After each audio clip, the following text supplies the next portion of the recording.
ऐसे सीक्वेंस होते हैं और ये पूरा का पूरा जो सीक्वेंस है ये ट्रांसक्राइब mRNA है जो ऑलरेडी लैक्टोज से जीन जब एक साथ जुड़ जाएंगे तब हम लोग उसको बोलेंगे। जो रिमाइंडर है तुम लोग का, हेलो स्टूडेंट्स, आज अच्छे सीरीज में और एक वीडियो लेके हम लोग आ रहे हैं, दैट इज लैक ओपेरॉन। ये भी एक बहुत इंपॉर्टेंट वीडियो है under molecular inheritance. In that case यहाँ पे हम लोग डिस्कस करने वाले हैं कौन से के ऊपर, दैट इज जीन रेगुलेशन। तो जीन रेगुलेशन जानने से पहले हम लोग ये लैक ओपेरॉन होता क्या है, कैसे क्या कुछ होता है, कौन इन्वॉल्व होता है, ये सब कुछ हम लोग डिस्कस करने वाले हैं आज। बहुत अच्छे से वीडियो को देखिएगा और बहुत क्लियरिफाई करके देखिएगा। होपफुली इस वीडियो के बाद लैक ओपेरॉन में कोई आप लोगों को प्रॉब्लम ही नहीं होगा। ये जो लैक ओपेरॉन है, नाम में क्या है, दैट इज लैक ओपेरॉन।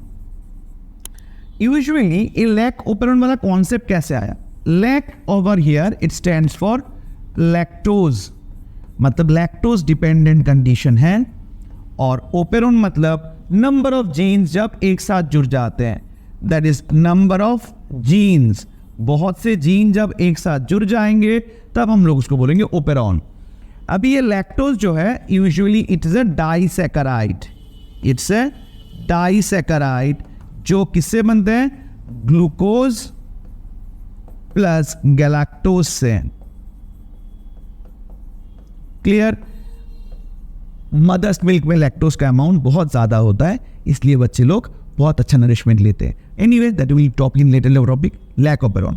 तो ये जो लैक ओपेरॉन है, एग्जैक्टली इस ओपेरॉन का मतलब क्या है? ओपेरॉन मतलब जहाँ पे बहुत से स्ट्रक्चरल एंड फंक्शनल जीन एक साथ जुड़े हुए होते हैं, उसी चीज़ को हम लोग बोलते हैं ओपेरॉन। अगर हम लोग देखेंगे कि ये जो पूरा का पूरा सीक्वेंस सेगमेंट्स है, यहाँ पे like primer, inhibitor, promoter, operator, leg Z, leg Y and leg A, ऐसे सीक्वेंस होते हैं। और ये पूरा का पूरा जो सीक्वेंस है ये डीएनए है। डीएनए के हर एक सेगमेंट्स को हम लोग क्या बोलते हैं, जीन बोलते हैं, राइट। यहाँ पे जो जीन का ये कॉन्सेप्ट है, कॉन्सेप्चुअली हम लोग यहाँ पे एक टॉपिक डिस्कस करने वाले हैं कि जब वन जीन एक जीन को कंट्रोल करता है, वन जीन जब दूसरे जीन को, एक ही जीन को कंट्रोल करेगा, उसको हम लोग बोलेंगे मोनोसिस्ट्रॉनिक, इसको हम लोग बोलेंगे मोनोसिस्ट्रॉनिक। और जब कभी एक जीन बहुत से जीनों को कंट्रोल करेगा, मल्टीपल जीन को कंट्रोल करेगा, जब वो मल्टीपल को कंट्रोल करेगा, उसको हम लोग बोलेंगे पॉलीसिस्ट्रॉनिक। तो एक हो जाता है मोनोसिस्ट्रॉनिक, दूसरा हो जाता है पॉलीसिस्ट्रॉनिक। ये जो मोनोसिस्ट्रॉनिक कॉन्सेप्ट है, that means one gene another gene को कंट्रोल करने का, ये सिर्फ यूकैरियोट के लिए एप्लीकेबल होता है। और जब कोई एक जीन मल्टीपल जीन को कंट्रोल करता है, उसको हम लोग बोलते हैं पॉलीसिस्ट्रॉनिक, और वो प्रोकैरियोट्स के लिए होता है, वो प्रोकैरियोट्स, और ये वाला यूकैरियोट्स। तो हम लोग जानते हैं प्रोकैरियोट्स और यूकैरियोट्स होते क्या है। प्रोकैरियोट्स मतलब जिनमें प्रॉपर न्यूक्लियस होते नहीं है, और यूकैरियोट्स जिनमें प्रॉपर न्यूक्लियस होते हैं। जैसे कि हम लोग यूकैरियोट्स हैं, प्रोकैरियोट्स में हम लोग माइकोप्लाज्मा, बैक्टीरिया, वो सबको हम लोग डाल सकते हैं, फाइन। तो ये हो गया कॉन्सेप्ट यहाँ पे। अभी इसके अकॉर्डिंगली देखेंगे कि ये जो अल्टीमेट पार्ट होता है, जिसमें प्राइमर, इनहिबिटर, इंड्यूसर भी बोल सकते हैं हम लोग उसको, promoter, operator, leg Z, leg Y, leg A, ये जो चार पोर्शंस है, इसमें से प्राइमर का कुछ ऐसा खास नहीं है, वो रिएक्शन स्टार्ट कर देता है। इनहिबिटर या तो इंड्यूसर, वो ऑलवेज सप्रेसर प्रोटीन रिलीज करता है। क्या रिलीज करता है? Suppressor protein. ये कौन सा रिलीज करता है? Suppressor protein. प्रोमोटर जो है उसके साथ आरएनए पॉलीमरेज वर्क करता है। क्या वर्क करता है? आरएनए पॉलीमरेज वर्क करता है। आरएनए पॉलीमरेज क्या करेगा? डीएनए को आरएनए में कन्वर्ट करेगा, दैट मीन्स ट्रांसक्रिप्शन होगा। और ऑपरेटर इन सबको फंक्शनली वर्कआउट करता है। तो यहाँ पे क्या देख रहे हैं हम लोग, ये जो प्रोमोटर है, प्रोमोटर क्या काम कर रहा है? प्रमोटर बहुत से प्रोमोटर यहाँ पे अलग अलग जीनों को कंट्रोल कर रहा है। प्रोमोटर क्या करे, अलग अलग जीनों को कंट्रोल कर रहा है, मतलब एक जीन बहुत से जीनों को कंट्रोल कर रहा है। That means it's called what, polycistronic. ये क्या चीज हो गया, पॉलीसिस्ट्रॉनिक। दैट मीन्स सीधी सी बात है, हम लोग यहाँ पे प्रोकैरियोट को लेके ही डिस्कस कर रहे हैं। क्लियर, हम लोग प्रोकैरियोट को लेके डिस्कस कर रहे हैं यहाँ पे, बहुत इजीली हम लोग समझ गए ये चीज। अभी यहाँ पे देखो होता क्या है, इन दिस केस ये पूरा का पूरा जो सिस्टम है, ये पूरा का पूरा जो सिस्टम है, ये सिस्टम कहाँ पे है, प्रोकैरियोटिक बॉडी के अंदर, राइट। तो प्रोकैरियोटिक बॉडी के अंदर अगर हम लोग सिस्टम देखेंगे तो primer, inhibitor, promoter, operator, lac Z, lac Y, lac A, ये जो पहले 4 जीन्स होते हैं अप टू ऑपरेटर तक, उनको हम लोग बोलते हैं फंक्शनल जीन, उनको हम लोग बोलेंगे फंक्शनल जीन। और जो बाद का 3 है उनको हम लोग बोलेंगे स्ट्रक्चरल जीन। क्या बोलेंगे, स्ट्रक्चरल जीन। तो एक हो गया फंक्शनल, दूसरा हो गया स्ट्रक्चरल, और इन दोनों को हम लोग एक साथ मिला के बोलेंगे ओपेरॉन। क्लियर, तो स्ट्रक्चरल एंड फंक्शनल का जो मिला भगत होता है उसको हम लोग बोलेंगे ओपेरॉन। उससे हम लोग ये वाला आइडिया क्लियर कर सकते हैं, करेक्ट ना। तो उसके बाद हम लोग देखते हैं नेक्स्ट स्ट्रक्चर में। नेक्स्ट जब हम लोग जाएंगे, जो ये पूरा का पूरा डीएनए का सेगमेंट है, जहां पे primer, inhibitor, promoter, operator, lac Z, lac Y, lac, ये जो पूरा सीरीज यहां पे हम लोग लिख रखे हैं, ये बैक्टीरिया के अंदर होता है। और बैक्टीरिया कोई एक मीडियम के अंदर ग्रो कर रहा होता है। अगर उस ग्रोथ में हम लोग कुछ भी अदर फूड सब्सटीट्यूएंट्स या अदर सप्लीमेंट्स ना दे, तो उस प्रोसेस को हम लोग बोलेंगे स्विच ऑफ। मतलब अगर लैक्टोज हम लोग नहीं डालेंगे, स्विच ऑफ, और उस मीडियम पे अगर हम लोग लैक्टोज डाल दिए, हम लोग उसको बोलेंगे स्विच ऑन। तो यहाँ पे हम लोग पकड़ रहे हैं, हम लोग यहाँ पे कोई एक्स्ट्रा एडिशनल मीडियम नहीं डाल रहे। That means this entire reaction हम लोग एज ए उसको स्विच ऑफ पकड़ के चलेंगे। क्या पकड़ के चलेंगे, स्विच ऑफ। हम लोग ने सोच लिया कि यहाँ पे हम लोगों ने कुछ डाला नहीं, तो हम लोग स्विच ऑफ है। तो इनहिबिटर ऑलवेज अपना क्या करेगा, सप्रेसर प्रोटीन रिलीज करेगा, जो जाके इस प्रोमोटर ऑपरेटर को क्या करेगा, बाइंड कर लेगा। जब ये बाइंड कर लेगा तो ऑटोमेटिक इससे जो एंजाइम जाने वाला था, फंक्शन करने वाला था, वो एंजाइम ऑपरेटर से जाएगा नहीं, और ये वाले ट्रांसक्राइब्ड होंगे नहीं। दैट मीन्स सिर्फ एंजाइम जो है आरएनए पॉलीमरेज, जो आरएनए पॉलीमरेज था, वो आरएनए पॉलीमरेज सिर्फ ऑपरेटर तक ही वर्क करेगा। सो यहाँ पे वो ट्रांसक्राइब करके एमआरएनए बना देगा, खत्म। और बाकी रिएक्शन प्रोसेस नहीं होगा, क्योंकि यहाँ पे ये ब्लॉक्ड हो चुका है। और इस सिचुएशन में हम लोगों ने कोई भी सप्लीमेंट यूज नहीं किया, स्पेशल लैक्टोज यूज नहीं किया, इसलिए हम लोग उसको बोल रहे हैं स्विच ऑफ प्रोसेस।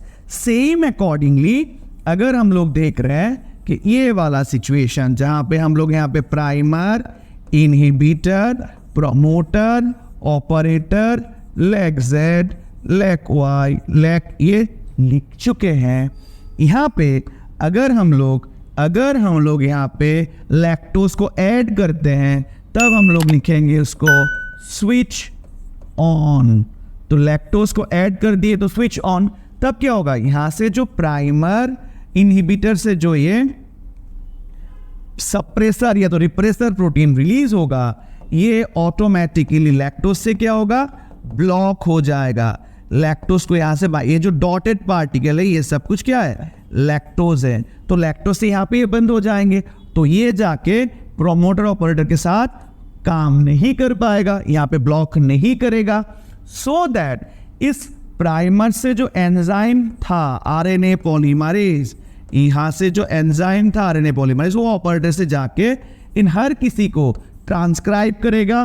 करने से क्या होगा, जेड को, वाई को और ये, तो तीनों का सबको मिला के एक पूरा का पूरा एक ट्रांसक्राइब्ड एमआरएनए फॉर्म होगा। ये ट्रांसक्राइब्ड एमआरएनए है जो ऑलरेडी लैक्टोज से कंट्रोल्ड है, तो हम लोग उसको बोलेंगे लेक एमआरएनए। और यहाँ पे जो बना हुआ है वो नॉर्मल यूजुअल एमआरएनए, क्योंकि ये लैक्टोज दो या ना दो, ये एमआरएनए तो पहले भी स्लाइड में हम लोग देख लिए, यहाँ पे भी बना था। इवन यहाँ पे हम लोग लैक्टोज दी, यहाँ पे भी बनेगा। तो इसके ऊपर हम लोग लैक नहीं लिख रहे हैं, हम लोग mRNA लिखेंगे। बट ये वाला जो है as because of due to lactose के लिए ये वाले फंक्शनली अभी एक्टिव है, कर काम करे बना रहे, इसलिए हम लोग उसको लैक mRNA बोल रहे हैं। तो फाइन, यहाँ पे लैक mRNA बन गया।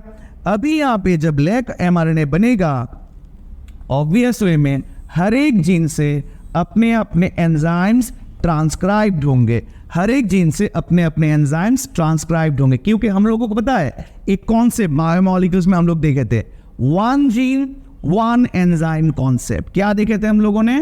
वन जीन वन एंजाइम, मतलब हर कोई जीन कोई ना कोई एंजाइम रिलीज करता है। और वो कौन दिया था इस कॉन्सेप्ट को? Beadle and Tatum. Beadle and Tatum ने इस कॉन्सेप्ट को एस्टेब्लिश किया था। तो वहां से हम लोग देख रहे हैं कि हर कोई जीन अपना अपना एंजाइम रिलीज करेगा। जेड कौन सा वाला रिलीज करेगा? Beta galactosidase. क्या करेगा? Beta galactosidase. देन वाई कौन सा करेगा? पारमीज। कौन सा करेगा? बीटा पारमीज। ए कौन सा करेगा? That is beta transacetylase. तो ये हर कोई अलग अलग करेगा। Z करेगा बीटा गैलेक्टोसाइडेज, Y करेगा बीटा पारमीज और A करेगा बीटा ट्रांस एसिटाइलेज। हर कोई अपना अपना एंजाइम कोड कर लिया, हर कोई जीन अपना अपना एंजाइम कोड कर लिया। फाइन, अभी क्या होगा? ये जो एंजाइम्स कोडेड हुए हैं, ये जो बीटा गैलेक्टोसाइडेज है, ये जो बीटा गैलेक्टोसाइडेज है, it only performs properly in disaccharide only. ये सबसे अच्छा कहां पे काम करता है? डाइसैकेराइड में। और लैक्टोज क्या है? डाइसैकेराइड है। तो बीटा गैलेक्टोसाइडेज इस लैक्टोज को ब्रेक करके किस में कन्वर्ट करेगा? ग्लूकोज एंड गैलेक्टोज में। करेक्ट? तो इन दोनों में कन्वर्ट कर लिया। अभी वहां पे दूसरा कौन सा एंजाइम है? बीटा पारमीज। ये कौन सा एंजाइम है? बीटा पारमीज। ये वाला एंजाइम क्या करेगा?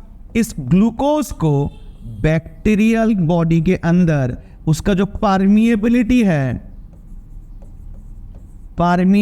है उसको इंक्रीज कर देगा, so that glucose instantly bacteria के अंदर चला आएगा। जब ग्लूकोज बैक्टीरिया के अंदर चला आएगा, बैक्टीरिया को इंस्टेंट एनर्जी मिलेगा, देन बैक्टीरिया अपने आप को बहुत इजीली रेप्लिकेट कर पाएगा।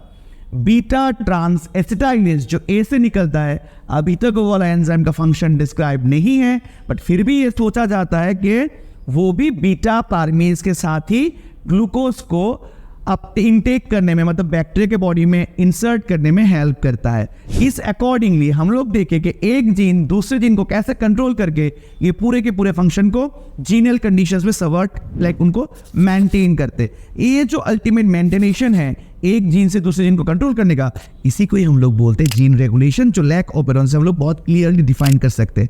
तो बच्चों, डोंट मिस दिस थिंग, अच्छे से समझ लो। और एक चीज रिमाइंडर है, तुम लोगों का युद्ध टेस्ट सीरीज जो महाभारत से बड़ा युद्ध है, जो नीट जेईई के लिए है, वो सीरीज शुरू होने वाले हैं तुम लोगों के अगस्त मंथ से।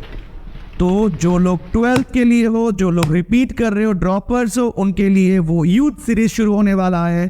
कब से? अगस्त के फर्स्ट वीक से। सो जो लोग अभी तक कांटेक्ट नहीं किए हो, तुरंत ऑफिस के इस दिए हुए नंबर पे कांटेक्ट करो एंड अपना एनरोलमेंट इंश्योर कर लो। और जो 11th वाले स्टूडेंट्स हो, उनके लिए भी एक सीरीज आने वाला है जो अगस्त से नहीं, वो सितंबर से शुरू होगा। और वहाँ पे भी हम लोग बहुत प्रीडोमिनेंट कंडीशन में अच्छे से हम लोग सब कुछ मैनेज करने वाले हैं, जो तुम लोग के 2025 के लिए एक बहुत बेहतरीन रिजल्ट प्रोवाइडर हो जाएगा। तो वो सीरीज के लिए भी तुम लोग स्टे ट्यून करो। अभी तुम लोगों को कुछ दिन बाद ही तुम लोगों में ये पता चल जाएगा कि कौन सा क्या हो रहे वाला 11th के लिए। और सबसे अच्छी बात, इस यूथ सीरीज के लिए एग्जाम से पहले एक वन शॉट वीडियो, एग्जाम्स के बाद details video solution, discussion, analysis सब कुछ रहेगा जो तुम लोगों के लिए होगा। ऑनलाइन ऑफलाइन दोनों वे में यूथ टेस्ट सीरीज अवेलेबल होगा और आपका अपना जो एग्जाम से फ्यूचर है इंश्योर कर लो। Thank you, stay tuned here.